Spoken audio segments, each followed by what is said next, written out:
दर्शक बंधु निकट में केन्दुझर जिलार विभिन्न स्थान में पूर्व मयूरभंज जिलार शिमिलीपाल अंचल जो अबकारी विभाग स्पेशल स्क्वाड आम राज्यर चढ़ऊ कर गंजेई अफिम चाष को नष्टभ्रष्ट कर मुख्यतः जो सब अंचल ये सब चाष कर देखा से अनुन्नत अंचल आदिवासी अध्युषित अंचल जो सचेतनतार वार्ता पहुँची पारना अनेक निरक्षर लोक अच्छा साक्षर थी पारती किंतु सचेतन नुहति या पछरे हुए तो कौन व्यावसायिक माफिया हाथ थी पारे कौन कौन प्रकृत में अबकारी विभाग से पाखे पहुँची पारुचे कि ये तो भिन्न प्रसंग मुख्य कथाटी हूँ जो प्रश्नटी साधारण उंकी मारुची जे कौन अफिम भारत में एक बेआईन चाष कि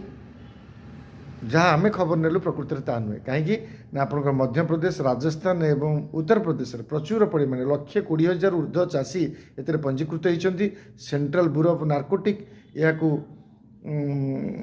परिचालना करुँच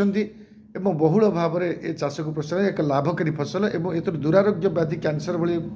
रोग पर मेडिसिन प्रस्तुत कर अफिम चाष को ठीक से भाव में गंजेई आ भांग ये निश्चित भाव में भारतर आईन गंडी भितर रही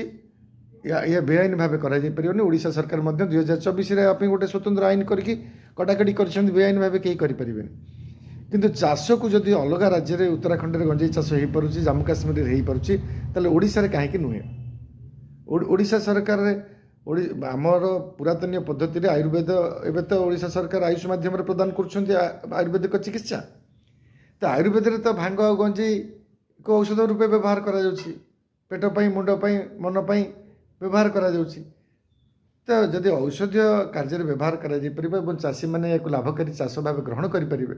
तेज सरकार डबल इंजिन सरकार नुआ सरकार ये कथा को केबे गुरुत्व दौरान कि मद विदेशी मद अत्यंत व्यय सापेक्ष लोक मैंने हांडी डेक्ची बिकिकी माने कष्ट शोचुंती स्त्री मैंने बेधवा होचुंती किंतु ये गोटे चाष ए 2-3 प्रकार कथा स्वार्थ साधित हो पार सरकार यह कि गुरुत्व दौरान आशा करिबा जदि आपण यह उचित मन कर कथा को सरकार चिंता करें भावुं ताल शेयर करूँ लाइक करूँ धन्यवाद।